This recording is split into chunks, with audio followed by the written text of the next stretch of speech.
Shifters hope that you enjoyed this rare and infamous moment that combines a first-rate disaster with genuine historical significance. But now it's time to take a deep breath and get those cameras out as we prepare to temporally reset you to one of the most fantastic catastrophes in history. Are you ready?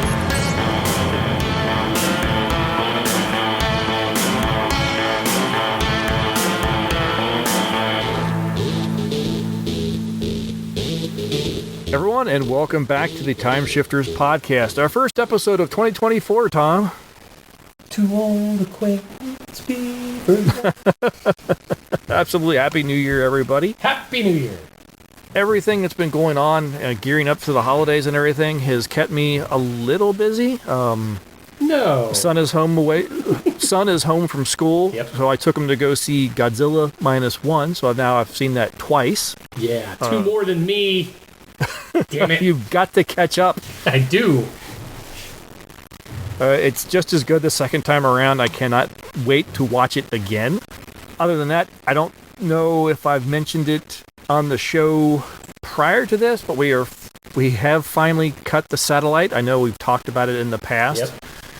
I've grabbed a couple streaming services. We do have Disney Plus now, so I can watch my Doctor Who as it comes up. And just recently, I signed up for Paramount Plus. And, of course, one of the first things I had to go do is check out some Star Trek The Next Generation. Of course. And I went ahead and went back to the beginning. Yeah. And watched Encounter at Farpoint.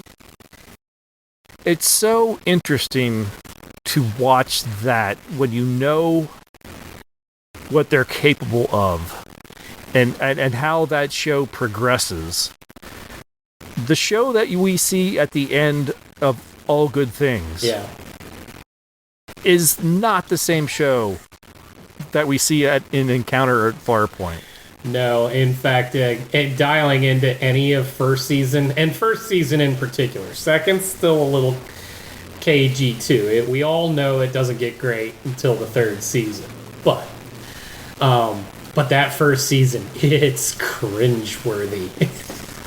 I'm amazed it feels unfinished. I'm watching this premiere episode, and it feels like they had to get cameras rolling because it was going to air. 1987 was rolling around, and it's got to be done now because the set looks unfinished. It's drab colors. There's no real detail to anything. The sound design, the hum of the bridge really isn't there. Yeah. It's just people talking in a room. Yeah. Except for the little, boop, boop, boop, boop, boop, under the view screen is insanely loud. Yeah. That would drive me mad. I don't know why my head immediately goes to this, particularly with Encounter at Farpoint, but Deanna Troi.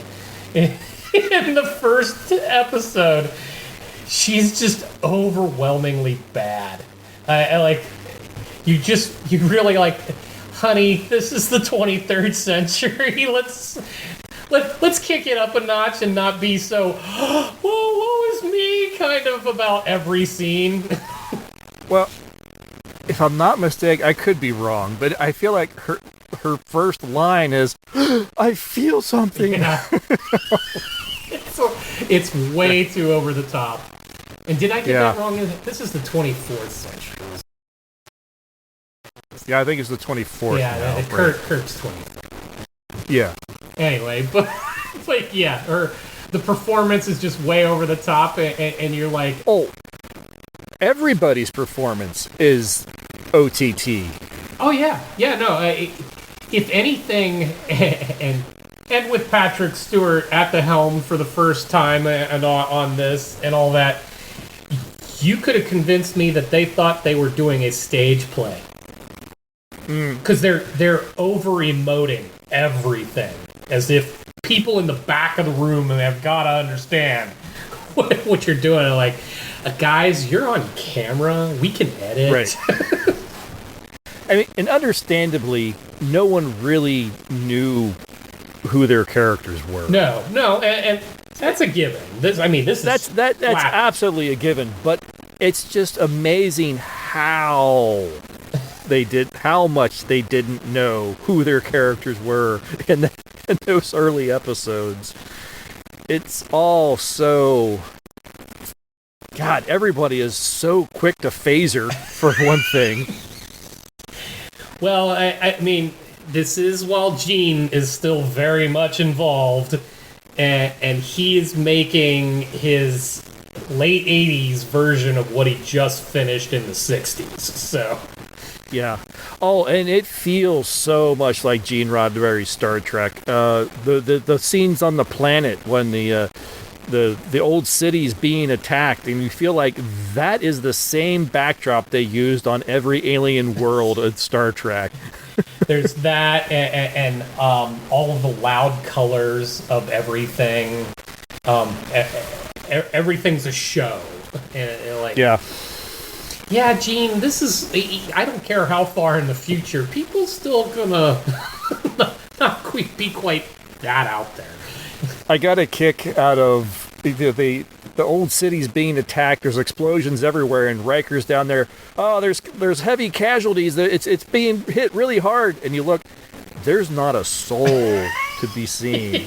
No one's running from the buildings. No screaming crowds. Yeah, well, again, no budget. Not right away. Well, they had a crowd of people in the quote-unquote mall at Farpoint in the early scenes. You couldn't, double duty some of these people and have them run around and go, ah! Well, yeah, you didn't shoot all that all at the same time. I mean, there's a reason you can edit. You didn't have to shoot it in order. Maybe it's because they had explosions going off, and maybe it's because it was a model. It's pretty much what it really... There is that, too. But, yeah, no, they spent all of their budget on the model of the Enterprise, and that was it. They loved their model, and they loved their theme song, because, you get it at the beginning of the episode, and then, we're gonna split the Enterprise in half. Yeah. Let's play the theme song again. Isn't this amazing? Sure. I was there in '87 watching it. I loved every moment of it at the time, but even then, as a 14-year-old boy, I'm still like, I think there could be better. No, I have said it before, and I will maintain that had there been any other science fiction on television in 1987, Star Trek: The Next Generation would have absolutely tanked. Yes, no, it had been out of there in like a shot. I mean, historically, Patrick Stewart has said he didn't even unpack. No, I know. He didn't think they were getting out of first season at all. Yeah, and he has no idea how close he was to being right. We're just all very glad that they hung in there and got. Oh, absolutely, got it right. Absolutely. Like I said, you have no idea the potential that was there, that we know is there. That's the only thing that can kind of get you through that first season is because better stuff's a coming. But yes, having that completist mentality in your brain, you're like, if I'm gonna watch, I'm in it. I'm in for the whole thing. So in for a penny, in for a pound. Yeah. I gotta take the bad with the good, and the bad is all right up front. Well, and that's kind of how I'm approaching my my membership in the Paramount Plus streaming service.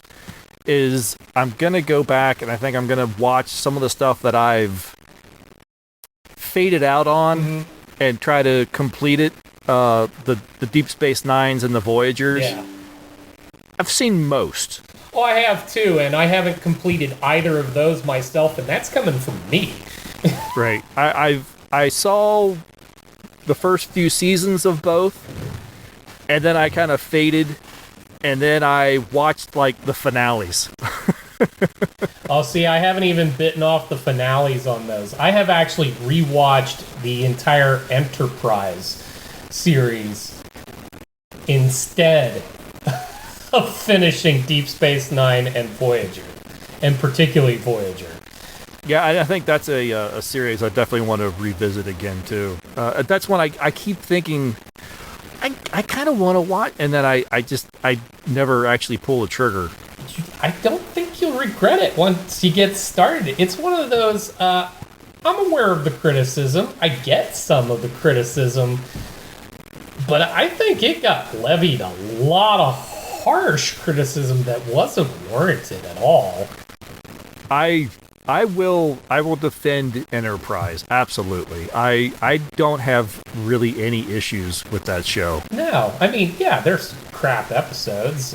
Sure. And they went down some funky rabbit holes here and there. Yeah, the Time War thing and all, I definitely wore thin on me. I guess that was in the first season. Yeah, because every time you... See, I didn't like that they trotted out time stuff almost right away when... Immediately. Yeah, because that's usually the kiss of death for me when it comes to Star Trek. When you start doing time stuff, I'm like, can we have a Lower Decks episode? Yeah, and you start doing, I'm an alien, but a Nazi. Like, oh, God. Yeah. Is Cousin Oliver too far behind, you know? Yeah, those ones make me cringe. But I mean, you can't have those series without having the cringe word. I guarantee there's no episode of any television where they don't have their episodes where you just like, I'm out this week. I'll catch you next week. Yeah.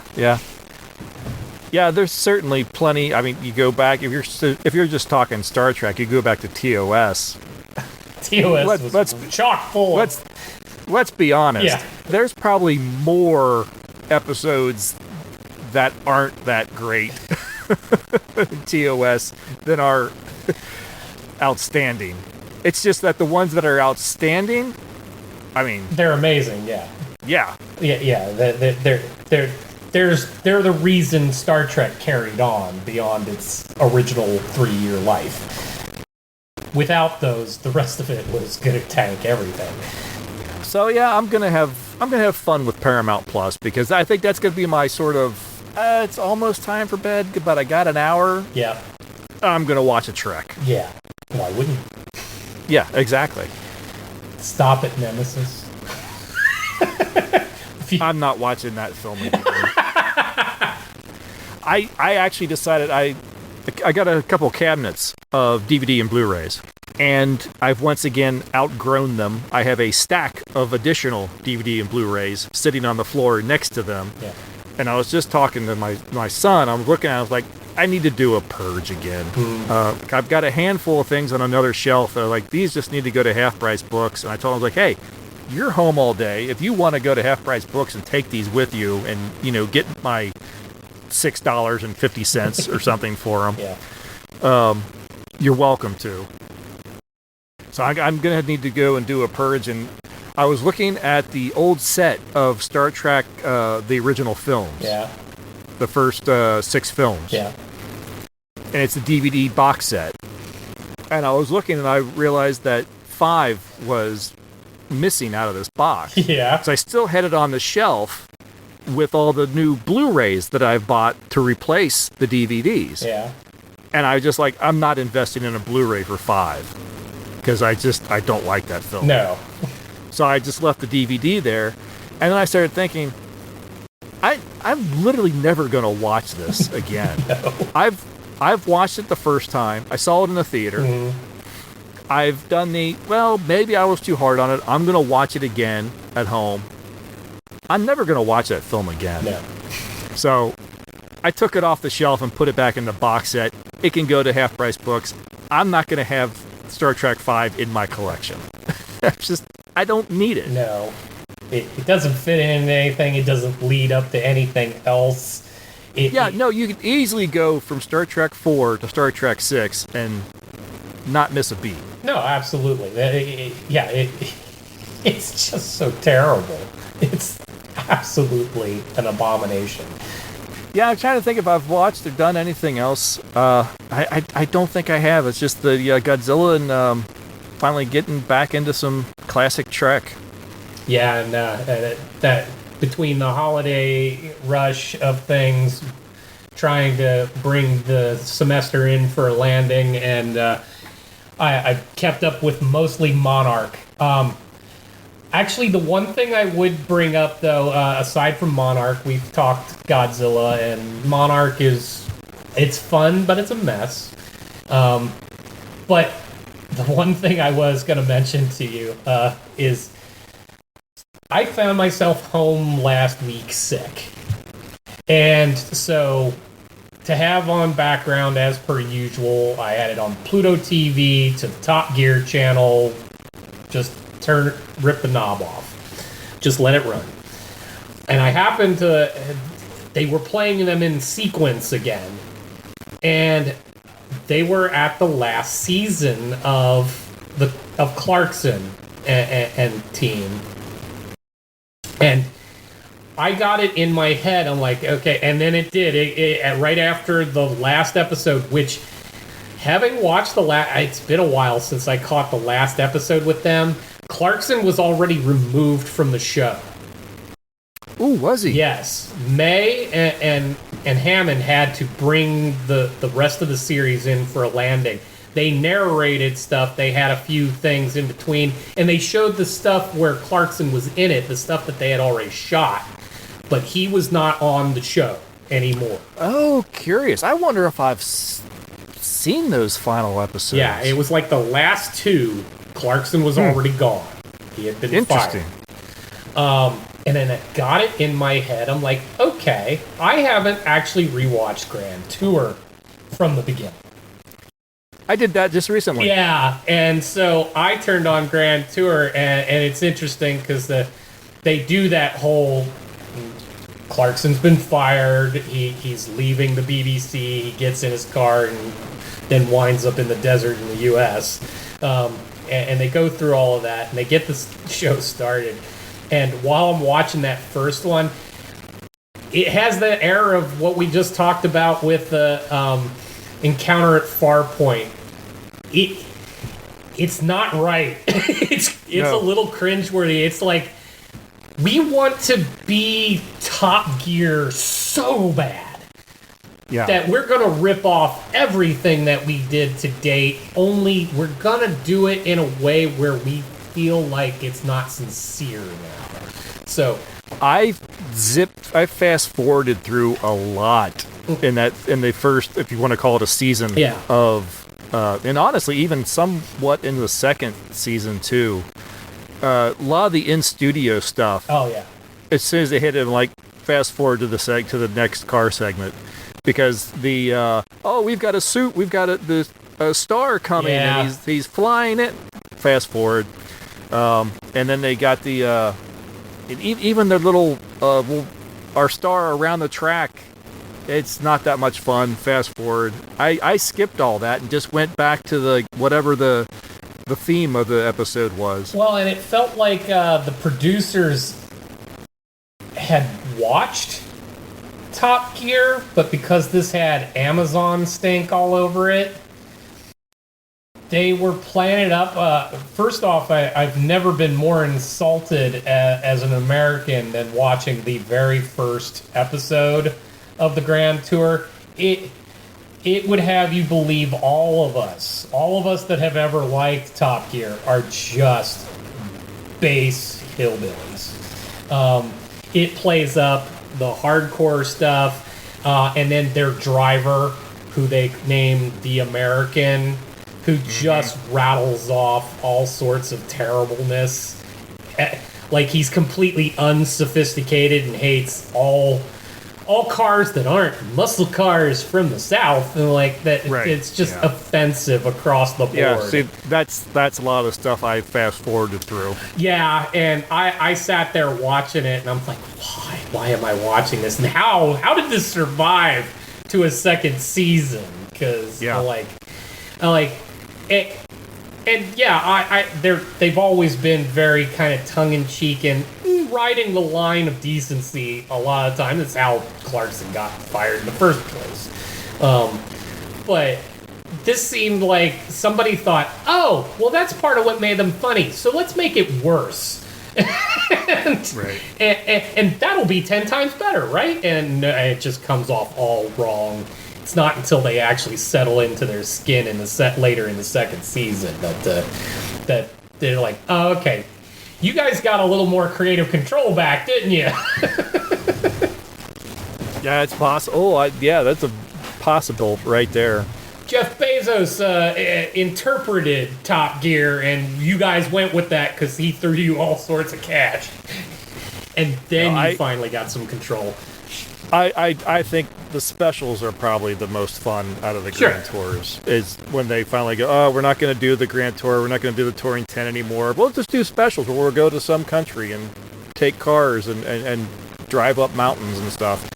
That's the stuff that I have so much fun watching. Well, yeah, actually, the one thing, though, that I thought that they did lose, it's kind of what they do with the specials, but one of the things that I always rather enjoyed was where they just give them a pittance of money and tell them, go buy something. And then they put them through those various challenges that they did. I always loved that stuff, and they never really quite captured that in the Grand Tour, so I thought that was a missed opportunity. Yeah, no, I enjoyed those too. And those you didn't need to necessarily do the big tent and all that. You could just run those straight through, and they never latched onto that, and I was always kind of disappointed that wasn't... Like, sure, because I can only imagine what it costs to take them and go do some of these things. Like, I caught the one where they're in Burma recently, and they have to build that bridge, which the bridge over the River Cock. But they have to build that bridge, and they had to have been there for like a solid month to build that. And it starts getting my juices flowing about how TV is made. I'm like, the cynicism starts setting in. I'm like, okay, did they actually stay there and build the bridge, or did they get a lot of people to come and build the bridge and occasionally shot them doing stuff? I think the latter happens more often than the former. It probably is, but you like the illusion, so I don't know if I want. I don't know if I want it to be spoiled. Like, I don't know if a tell-all at some point that says this is how we did all that stuff. I don't know if I'd exactly. They are one where I don't want the curtain pulled aside. When you see it and it feels and seems unscripted. And it just seems like three guys that are all having a great time doing something. Yeah. I want to keep that vision in my head. I don't want anyone to pull back the curtain and go, well, actually what happened was, I'm like, no. I don't want to hear it. No, exactly. And I understand that it is likely more what happened, but I can push that aside and just go, nope, these are three people, and they're driving along this cliff, and they're going to die, and I'm going to watch. and there are some of those where you kind of catch them when they're a little raw, and that's part of what you connect to when you're watching it, and which is why you want to not think about the illusion of television in the moment. So, but... yeah, some of the Grand Tour, you get more illusion than you do than other stuff. Like, okay, it's not seeming as genuine as it used to. Yeah, so much of Grand Tour feels scripted. Yeah. Whereas most of the Top Gear felt off the cuff. Yeah, it was improvised. So and all the specials, I feel like, are a little bit more off the cuff. Yeah. Or at least come across that way. Yeah, well, at least more moments for the possibility of improvisation. Yes. But yeah, so that's while I was sick, that's what I got myself all dug into. Nice. Glad you're feeling better. Thank you. I guess that'll probably do it. Let's go ahead and take a break. I was going to do things a little differently, but I think no, we'll go ahead and take a break. Okay. I'll listen to a promo from the podcast, and then when we come back, we'll talk a little bit more about the series of films that we're going to be discussing this year, and we're going to talk about a TV movie from 1986 called Condor.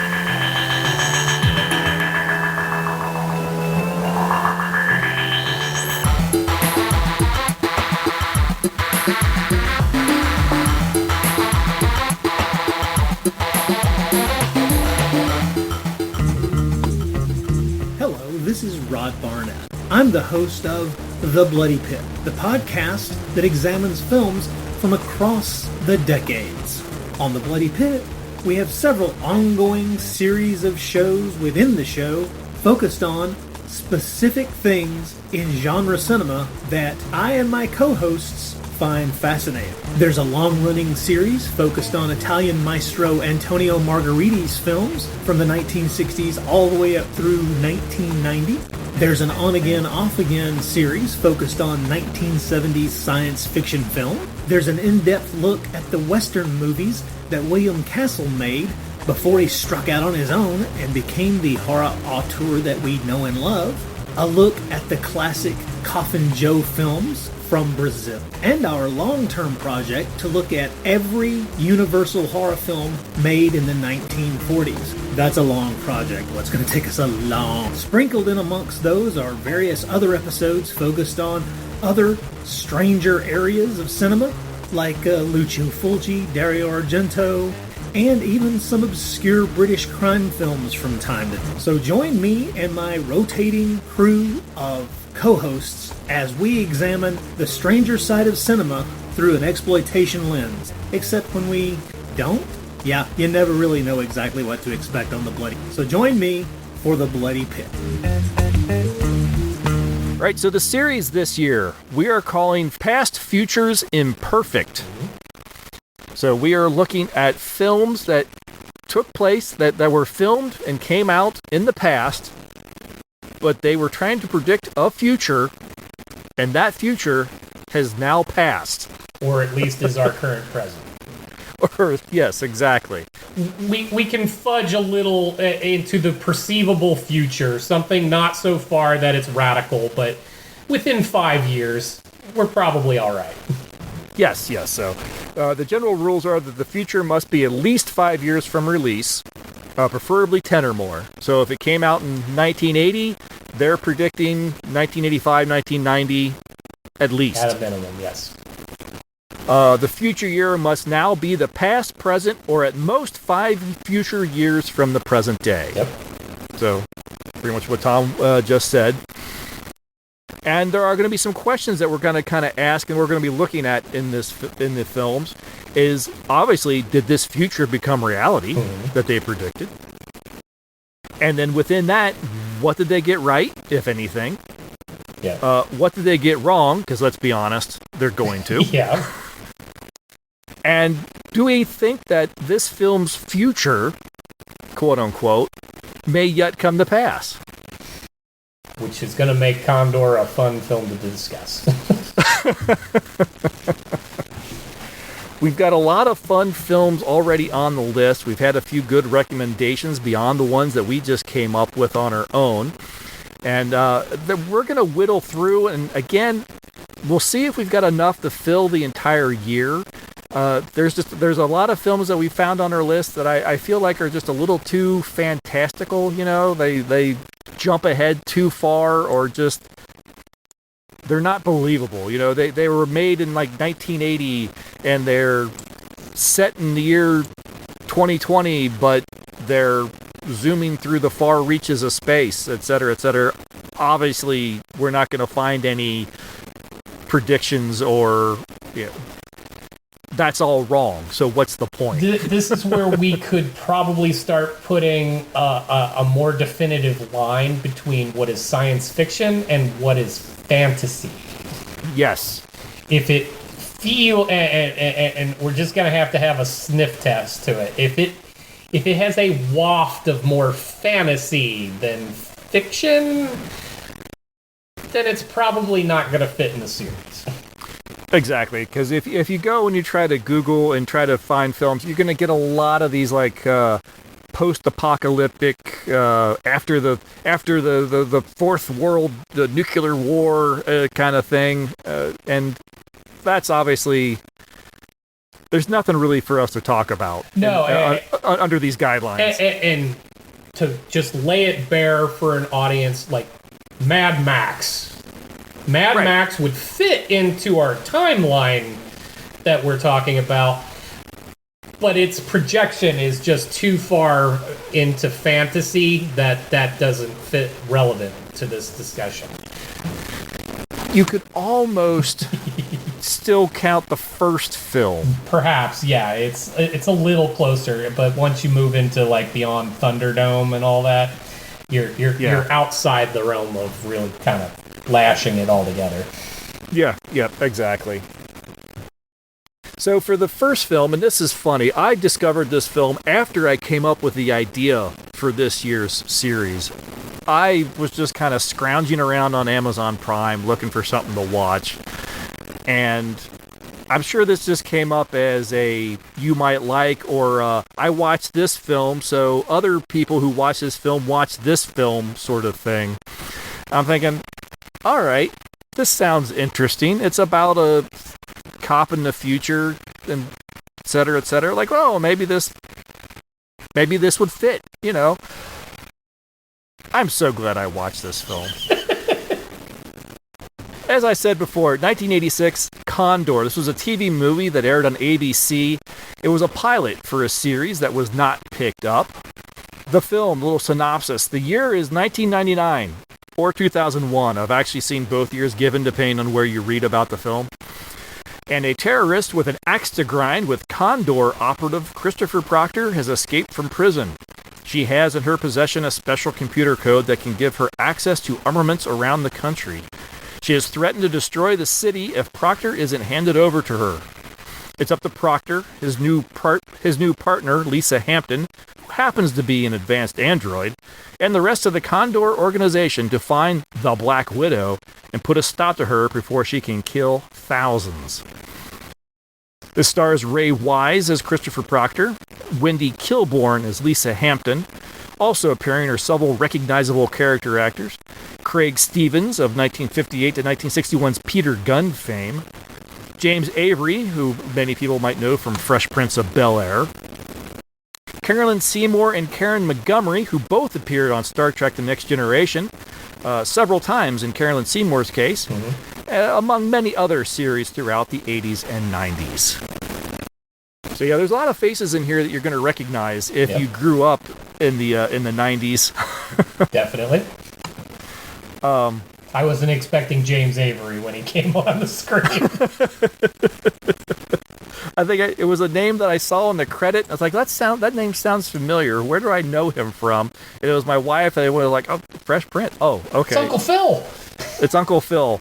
It was not a show I watched with any sense of regularity, so I didn't immediately make the connection there. Ray Wise is obviously a actor still working to this day, a character actor who has been in everything at some point or another. I believe, wasn't he actually in the original Swamp Thing? He was, before Swamp Thing becomes Swamp Thing, he was the scientist? I think he was. Which I just watched Swamp Thing again for the first time. Oh, that's probably how I stumbled on this thing. I watched Swamp Thing. It's how I came to You Would Also Like.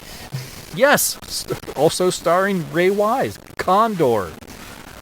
Condor, by the way, is the name of an organization that is sort of like it's the FBI. A little bit. It's a crime-fighting organization. It's like Knight Rider's flag, Foundation for Law and Government or something. It's any number. If it's in the 80s, there was some organization that fought crime on television. Condor was one of those. I couldn't quite figure out exactly who pays for Condor. Or why anyone listens to them, or what their mission is. Yeah, you get the explanation of how Condor was founded. You find out that the head of the organization, Cyrus Hampton, he created some formula, and this formula was taken by the government and used as a weapon and started a war in South America. And that upset him, so he founded Condor to kind of right the wrong. That's the explanation given in the film. What their jurisdiction is anybody's guess. They're obviously international, apparently, because our hero comes back from a mission from abroad which costs him his partner. Yeah, loses his partner. You get the feeling from that explanation of how it was founded that they wouldn't have anything to do with the government. yet they somehow have the power to go to the police chief of Los Angeles and go, well, this is a Condor operation now, and hand them the papers. Yeah. Like, where do you get this authority? Or when he flashes his credentials and it lists him as a Condor agent in his credentials, and the police just walk on by. Yeah. Have a good night, Mr. Proctor. Right. Yeah, so I'm not sure exactly what their authority or where they get their authority or where they fit into the world that they created here. Well, this if you start pulling at that thread, then yes, we can no longer enjoy Knight Rider. We can no longer. Yeah. Good point. Whatever the hell Airwolf was. That one, actually, I think... Oh, no, there was Angel or whatever his name was. The guy in the white suit. There was some connection to something. The guy with the cane and monocle. Yes. I forgot about him for just a brief minute there. Yeah. So I was wondering who was filling the tanks of that thing. Yeah, or whatever the hell Street Hawk was. Just all of those vehicle-based action shows. So I started watching this thing. This was with a lot of fun because, like I said, it was filmed and aired in '86, and it was only predicting less than a decade into the future at that time. So it's a turn of the century, whether it's 99 or 2001. I thought I saw 99 come up on the screen when I was watching. Oh, okay. Did you see it? That might be where that 99 comes from. I know in the introduction, and I got to talk about this introduction. Yeah. I think the studio thought, there's no way this is going to fail. This is going to be a series. So they actually created a very 1980s series opening. Yeah, oh, yes, they did. This is home base, a city on the edge of the 21st century. My name is Proctor, and I live here. A little old-fashioned, but that's my style. I work for an international peacekeeping force named Condor. I just finished a rough assignment where I lost a good friend and partner. Condor assigned me a new one, Lisa Hampton. I'm not sure it's going to work.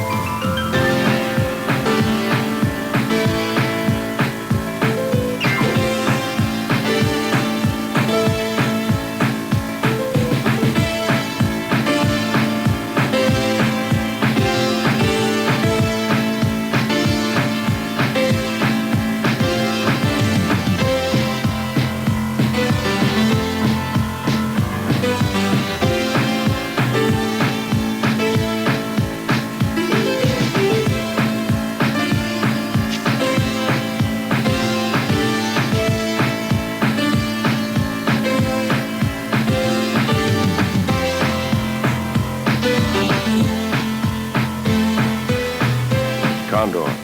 Like our namesake, there aren't many of us old birds left. And I love the fact that it's still there, even though this has just been left as this one-shot TV movie. Yeah, you would have thought they would have cut that out and then just had a fade-in credit with the name Condor or something, because we've had other failed pilots that's kind of what they do. Yes. Oh, it probably wouldn't even call it Condor. They obviously would have come up with, Search for the Black Widow. They'd come up with some Proctor's Gamble. Brought to you by Ivory. And thank you, folks. That'll end the show right there. Can't get any higher than that. That was just amazing. But no, they gave it the full 1980s opening, and I absolutely loved it. I think as soon as you start the film and that comes on, it's like, I'm in it for however long this lasts. I'm in. Which you and I have different thoughts on that, because I saw that opening sequence and I'm like, oh dear God. Like, what has he gotten me into? I loved it, complete with the voiceover. Oh yeah. A little explanation about who he is and what Condor is, and I loved it. I thought it was great. Well, and I fully recognize my hypocrisy and all that, because to this day, like, if I'm catching an A-Team episode or a Knight Rider, I will sit through the whole opening credit sequence and lap it up.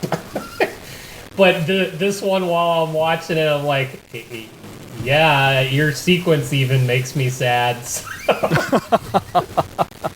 So, not surprised you didn't make it out of pilot. After that, the film goes into a prison where we see our Black Widow, this woman, and right away it's another little moment that just it makes you smile because this is 1986. So this prop that she pulls out of her pocket is only a year old. She pulls out the Ghostbusters EKG meter. PKE meter. PKE meter. Excuse me. EKG is different. Yeah, sorry. She pulls out a PKE meter to disable the robotic guard. Yes, and listeners, I didn't even make it out of that scene before I was texting him going, oh my god! A PKE meter, and she's using it to interact with a robotic guard who, at least his face mask is very reminiscent of the robots from the Black Hole. Oh, I hadn't thought about that. Yeah, You're right. They kind of do have that look. The face sculpt on what there was. The rest of it's just a motorcycle helmet, but there is a bit of a face sculpt where the face shield of the motorcycle helmet should be, and that face sculpt looked dead on something that they cast for the Black Hole robots. And then we get that fantastic 1980s staple where our villain escapes in a jetpack. Of course. all the 80s villains are doing it. Yeah, except her jetpack. It's definitely a jetpack on the cheap. This thing looked like it was more. This would have been better suited to like spray lawn care products. Kinda. I feel like you're glossing over too that since we're set in the far-flung 1999, that as the robot guards, which no, we didn't get robot guards, but when the robot guards start shooting at everything, they're doing so with laser guns. Yeah, we've given up bullets and we are shooting lasers everywhere. Bolts of light going everywhere. I think about this point, we would have gotten what would have been a commercial break. Definitely. And then we meet our hero, Ray Wise, as Chris Proctor, and he's in a self-driving car. Mm-hmm. So there you go. There's our first. They got it right. They did. As we still do with self-driving cars, maybe a little too promising, but yeah. But still, and the fact that it's in a classic car body. Mm-hmm. Because I don't think they were hiding that was supposed to be an older car with a... No, absolutely. No, it was a modified, I think, like old Porsche, if I'm not mistaken. That has obviously been modified to include this self-driving apparatus. Yeah. And also, hands-free communication within the car. Because you could make a phone call, you made a food order, dialed up a restaurant. And that was the part that I latched onto. He not only ordered food, but paid for it for pickup at a drive-in, which is literally what I did before I got home to be on this show. Yeah. So, totally nailed that. They, if anything, just a decade or so too early. His drive-thru had an animatronic woman serving the food. That hasn't happened, but you could kind of spin that and say it's the same thing as when you go to a fast food restaurant these days and you order through a kiosk. Mm-hmm.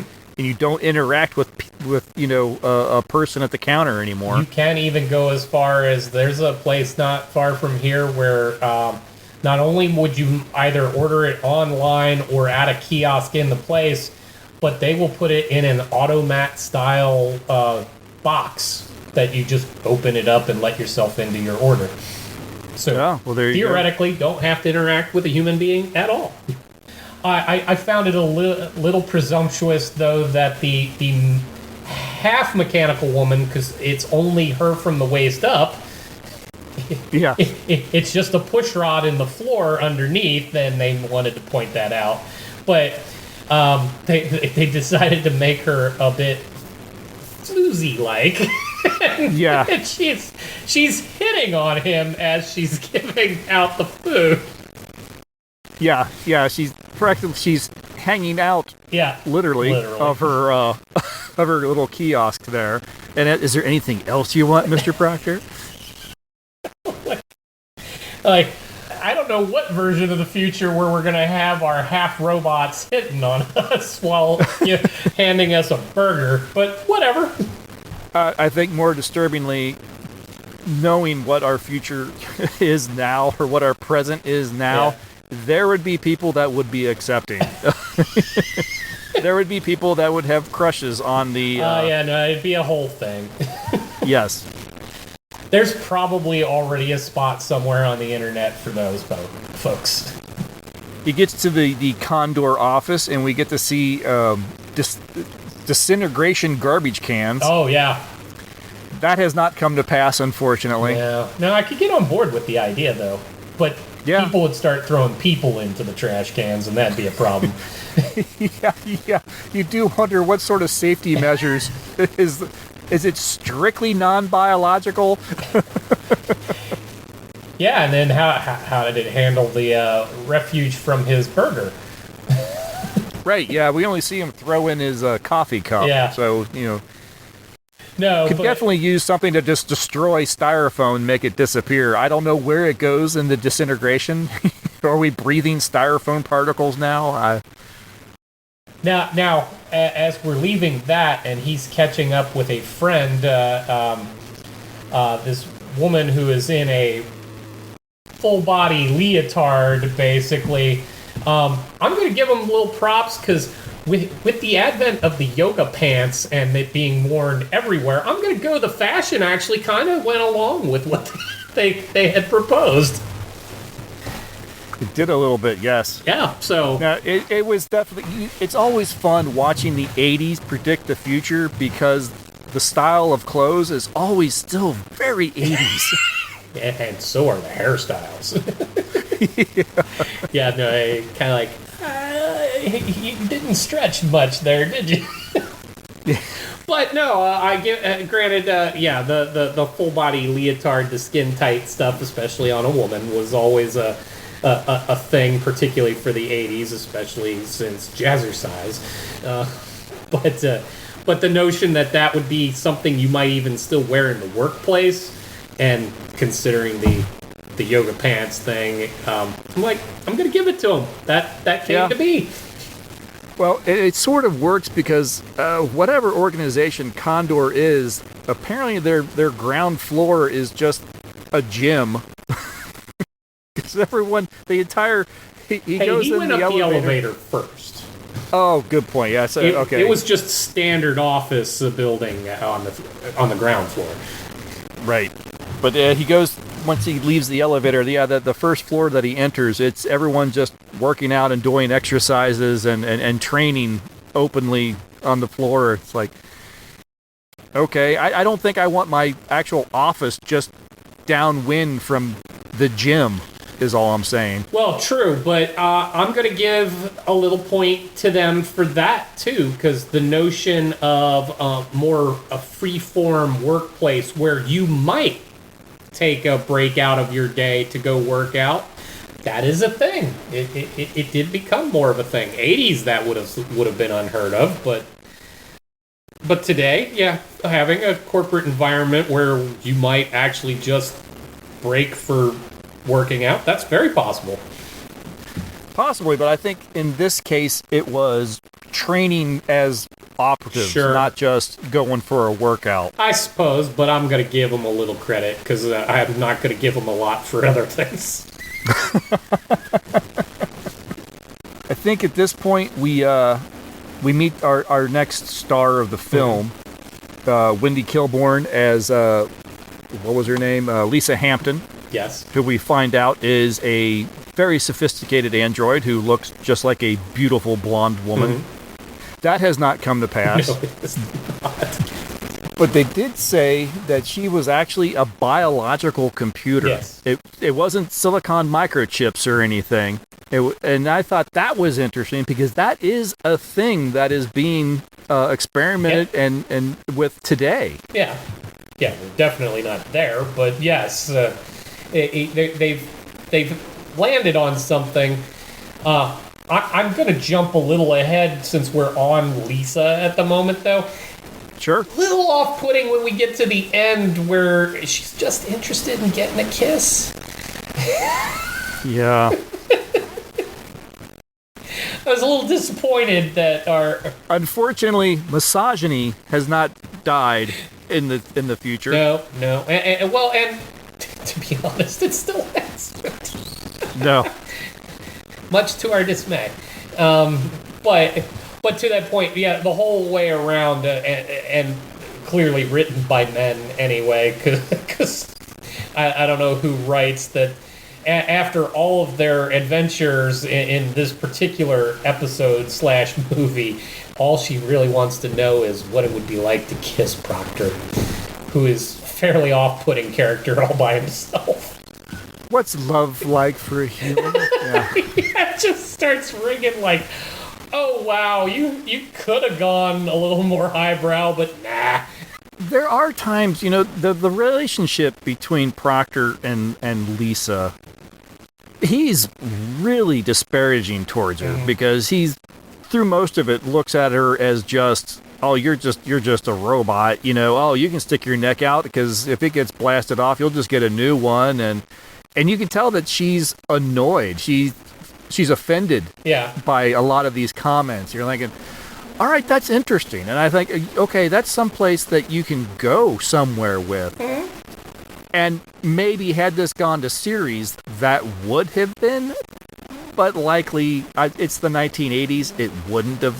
This was too soon to have this dynamic. If you were to do, not this, but take the notion, and they explored it a little better in at least the Will Smith I, Robot movie. They gave his character a reason to be distrusting of anything robotic. So when he meets something new that's operating at a higher level, he's struggling with what that means. But now, today, where AI is literally amongst us, if you were to have a series where you wanted to explore a really hardcore human character, somebody maybe not ready for what the new world looks like, and then having an advanced android that has independent thought, have that, and then have that pair off, now I think you'd be in the right time frame to have that conversation. Actually, there was a series. There's another cop series like that 5-6 years ago called Almost Human. Yes, I think, with remember Carl Urban. Yeah, Brilliant. Loved that series. Short-lived. It was just sort of maybe 12 episodes. yes. And then it just poof disappeared. And honestly, that was what I think this kind of wanted to be. It was definitely setting that up, but you're right. I think it would have been too soon. I don't think anyone really would have gone for it. I think that would be something that some ambitious writer would have worked into this first story, thinking he was going to write, all this really great content in future episodes. But likely the studio would have went, let's back off on that. Well, and since at the top of the show we were talking about you rewatching Trek, if you think about it, it's a year later that we get introduced to Data. And even then, they kind of knew to pull it back enough to make him not wholly human, and then make the thrust of the conversation about him wanting to be human rather than the dynamics between human and android. In this case, we're setting this up for the potential of there being, there's her, but how many other hers are out there? If this had gone to series, I think we would have gotten two. There has to be other ones. Besides, if Kit had Goliath, Lisa's gonna have Bertha or whatever. No, that's a good point. Yeah, she couldn't have been just, oh, perfect, right out of the box. How about that? Yeah, there had to have been prototypes. There had to be prototypes. There has to be the counter organization, the Condor, who is building the evil version of Lisa. It's the 80s. There's no way you're not having that. I think that dynamic, the idea of someone being kind of prejudiced against someone and then having to learn to like live with it and then come around, definitely handled a lot better when you get into the Alien Nation series. And I think that's part of where this one was creating misses for me. Like, you saw all the hokey jokes, the cheesy dialogue and all that, and setting up a larger conflict. And then they dissolve it all at the same time. I mean, he wasn't entirely into her, but almost did kiss her. And it's just like, either you knew you weren't going to series when you made this and just decided to jump to that, but you didn't give any build here. There was no reason for that to happen.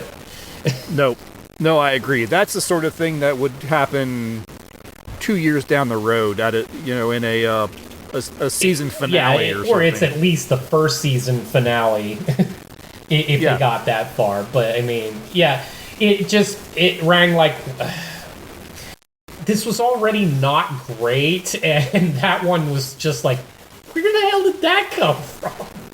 It's hard not to look at it in like today's light. I could see if this were like something attempted today and that was your first episode or your pilot or whatever, that when it goes to series, you could backpedal on that and sort of forget that happened and then start your build. That likely wouldn't have happened in 1986. No. But to continue down, we don't have to pick on Lisa the entire time. No. She is kind of the MacGuffin of the series. That's the one thing that you have to sort of accept as being reality. Yeah, because they're trying to set it up for that larger conversation that they just didn't get to. But but there wasn't anything particularly extraordinary about her either. I mean, she was a little bit stronger. She could process computer stuff very quickly. Yeah. But they didn't make her like she's a Swiss Army knife and she can pop out 1,000. She's not all of a sudden Inspector Gadget. Right. No, they did kind of rein her in pretty good. Yeah. And unfortunately, I think a character like this, if you're going into a series in the 80s, which is going to have multiple writers, unfortunately, I think she would suddenly develop new abilities throughout the... No, all of a sudden she'd be like R2-D2 with his little rod, and she'd be able to plug into everything and just reprogram the world. And in one episode she'd be like the Bionic Woman, and then the next episode she wouldn't be able to lift the car off the kid, and she'd be sad, and just depending on who wrote the episode. And so at some point, because I think we were all supposed to figure that Black Widow was going to be that villain that returns. Absolutely. We did not get a definitive end to the Black Widow, but you could see her trying to take off in her jetpack, and Lisa steps up and goes, "I don't need no stinking jetpack." And she just starts flying. Right. The 80s was really good for that. There's a couple other things that I thought they kind of did a neat prediction. I think they had their little communication watches, which were obviously just the Casio G-Shock calculator watches. Yeah. The calculator ones. Yeah. Yeah, but it made me think of like the Apple watches. Mm-hmm. Taking calls on your watch. Yep. That's actually they're not the only ones. I mean. I don't know what year Knight Rider... I think Knight Rider predates this. But Michael was, of course, talking to Kid all the time on his watch. Also, I believe it was a Casio. Everything was. It was either it's the 80s. It's either Casio or Armatron. Yes, and Knight Rider was 82 to 86. So yes, this. And since I've taken the moment to look that up and all that, that's actually one of the things almost a little disappointing. They projected 1999. Nothing looked particularly outrageous, and Knight Rider actually kind of has higher tech than they did in some cases. Oh, yeah. Well, with the kit anyway, sure. Well, with kit, but yeah, just in general, like, the one that I latched onto that they presented that is very much a thing is the drone helicopters. Absolutely. I was definitely going to talk about the military drones. That was not something I don't think was a thing at all in the 80s. No, I mean, people like to speculate at the possibility of running things autonomously, hence kit. But yeah, the notion of just a flat-out helicopter that you control by program, totally a thing, totally came to be. And armed military drones. I mean, that was definitely a prediction that has come to pass. No, absolutely. And then there were computers at the time, but the notion that they played a larger role by 1999, totally a thing, totally happened yep. In that time frame, too. Yeah, no, he had a home computer, and obviously it was a big box, and he wasn't using it because he was an old-fashioned kind of guy, right. Whatever. But yeah, home computers, it wasn't until the early 90s that we started seeing them actually show up in the home. Right, yeah. No. Prior to that, they were around, they were being used in office and business yeah, settings. But they weren't ubiquitous, and they weren't on everybody's desk. Exactly. So that was very interesting for this time, that literally in the time that they supposedly are in, that's what was happening in real life. That was actually very cool. Yeah, no, they almost nailed that down to the day. I wanted to talk about the vehicles. Yes, of course. First of all, apparently the future is Plymouth. Well, that didn't pan out terribly well. No, it didn't. Aside from Plymouth, we saw a few futuristic-looking cars out on the road, and the Black Widow does escape in the 1977 super van that was created by George Barris for the 1977 film. That was the when she lands her jetpack and gets into that weird van where the guy has to like lift the windshield to get out. Yeah. That was the super van. Every kid had that Hot Wheel if they didn't actually see the movie. Yeah. And then they were buzzing around. The bad guys were buzzing around in those three-wheel autos. Oh yeah. The Tri-Hawks. Yeah. Those made me think of the modern-day slingshots. Yep. No.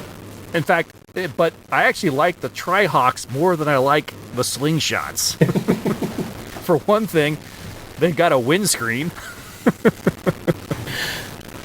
I tell you, the vehicles that kind of set me off, and we kind of saw more toward the end of the film, just casually. There was the funky police car, and then there was some other vehicle with some weird back end to it.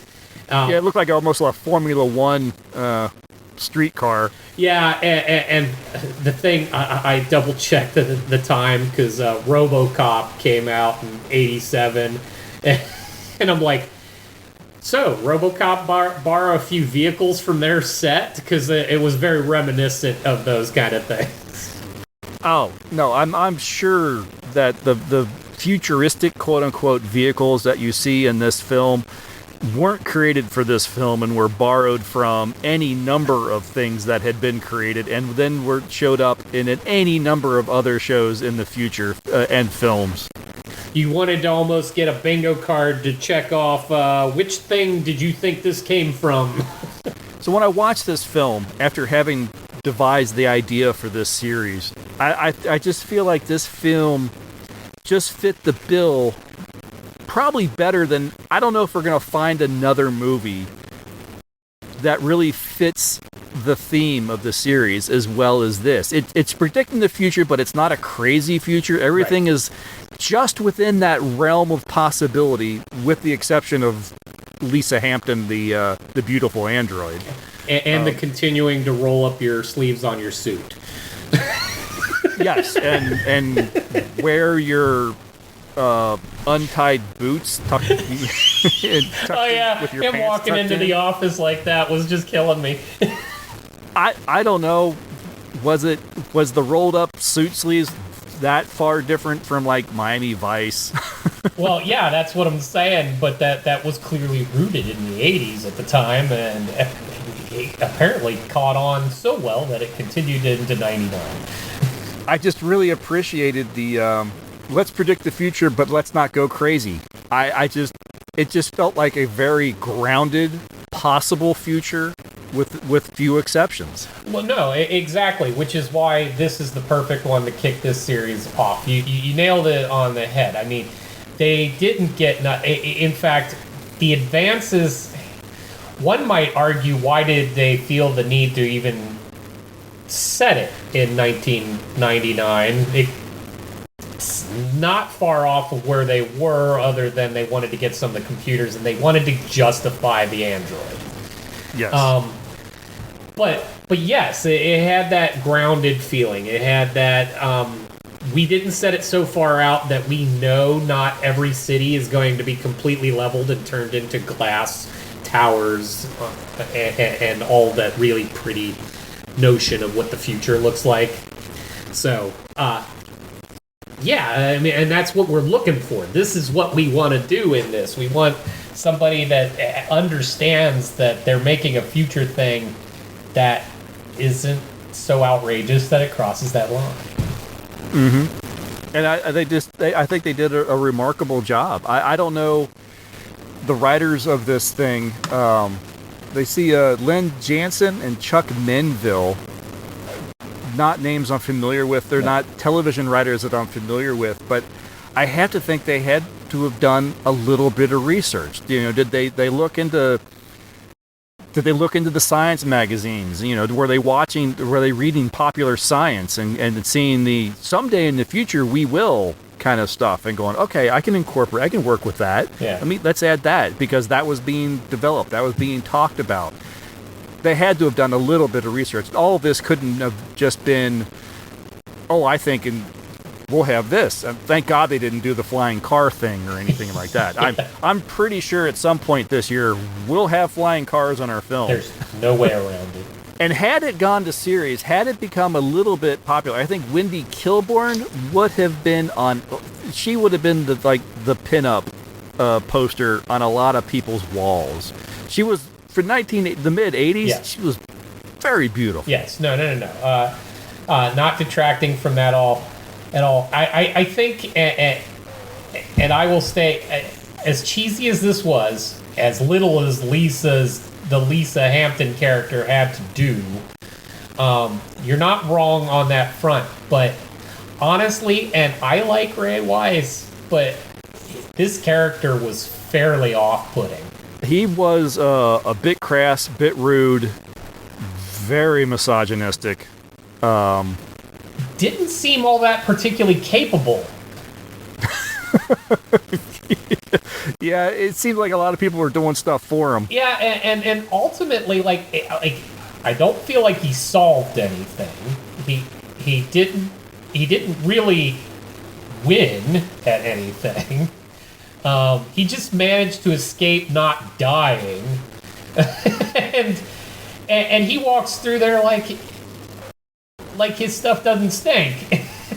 He's Condor's best agent, Tom. He is, but we didn't see anything remotely suggesting that he is a good agent by any stretch of the imagination. He wasn't even all that effective at arguing with the police commissioner who had his head squarely up his butt. Yeah. Proctor just kind of runs around and yells a lot. It doesn't actually accomplish much with it. No, and I think that's the problem with this. I'll grant it. It's a mid to late 80s kind of mess. But I mean, so is all the rest of the 80s TV stuff. It's just they'd find something, they'd get a little grain of something good, and we'd go with it, and we like it. But he didn't have the looks to pull it off. He didn't have the presence. He didn't seem capable of anything. The lead character was a dud, flat out. You could have just made it about Lisa Hampton, and I would have preferred that. Yeah, no, it was definitely a, as far as the acting and the story, it was definitely more of a miss than a hit. Yes. But I'm surprised I didn't see this back in '86. Anything sci-fi that showed up on television, I usually discovered and gravitated towards.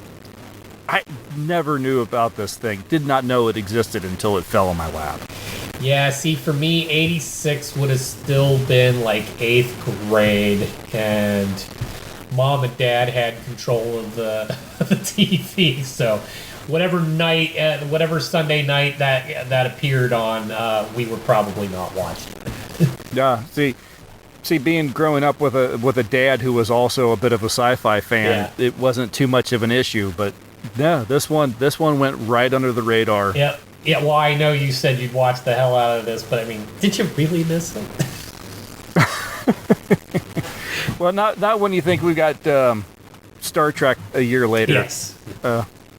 This was not in that category, but this wasn't even in a night. I don't know. Wouldn't it have been funny if it was Condor that killed Star Trek? Oh my God. Oh Lord. It was a fun watch, and it fits into our theme great, but I was watching this and I'm like, I get why this didn't go past pilot. This is just not good. You know what's... Maybe it's a little bit of a sad statement on me. You know, I've watched this twice. I watched it once on my own and went, oh, we have to watch this. And so I watched it again, obviously, to prepare for the show. I'd watch this again. I think we've already assessed that there's a little something wrong with you.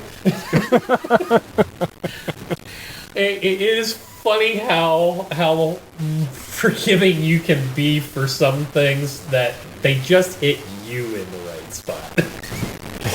This is garbage. For you, it is warm, cozy, comfy garbage. Yeah, this is chicken noodle soup on a cold day. Yeah, no, I got it, and it's what I love about you, man. but if I were to wander past your house and you were watching this because you needed a comfy, cozy chicken soup kind of day, I'll see you tomorrow. Nope, that's fine. Fair enough. I understand. No, I understand, and I embrace my weirdness. I'm fine. Oh, no, absolutely. And I have mine. There are those that you just look at me like, really? I get it. But I am the type of person that would make up a Condor identity badge and then go to a convention and look, I'm cosplaying. And the way I see it is now you have to. It is nice seeing a hero named Christopher. I'm just going to go ahead and say that. Well, there you go. He's definitely one of the earliest ones that I know of. Yeah. We got Christopher Pike now, with Star Trek. See, you've advanced rather quite a bit. I don't know that Proctor's the hero that you really want. No, probably not. All right, well, obviously, no one has seen this film, so I don't have any feedback or comments from anyone, and yeah. Yeah, and I didn't find a review that wasn't any earlier than 2018, so it's just right. It's other versions of us talking about this film. Unless you happen to have a copy of TV Guide from 1986 laying around, you're not going to get much out of this one. Yeah, and Siskel and Ebert didn't catch this one. No. I think it's time for a Condor revival. We need this remastered. Oh, God. Theatrical release followed by a 4K Blu-ray. Can we at least go all G.I. Joe and turn all the good guys laser bolts red and all the bad guys blue, or whichever way you want. Because I need to be able to tell which laser bolt is which laser bolt. Yeah, no, absolutely. Oh, good. And now I'm in. All right, well, that'll do it for Condor from 1986. Next full episode, we're going to look at a film that came out just a year later. This one went to the theaters. We can't not talk about this if we're going to be talking about films set in the future. 1987's Running Man. This is going to be a fun watch. I haven't watched this one in at least 10, if not 20 years. So it's been a while. But I do know that, especially in today's age of reality television, this film's got something to say, I think. It does. And it's Arnold. How can you go wrong? It's Arnold. Yes, absolutely. So yeah, thoughts on The Running Man, please send them our way, timeshifterspodcast@gmail.com, or follow the link in the show notes to all the social media sites. I think that's going to do it for this episode, Time. I think so. All right, well, Happy New Year to everybody. We'll see you, or we will talk to you again in 2 weeks. Till then, bye. See ya.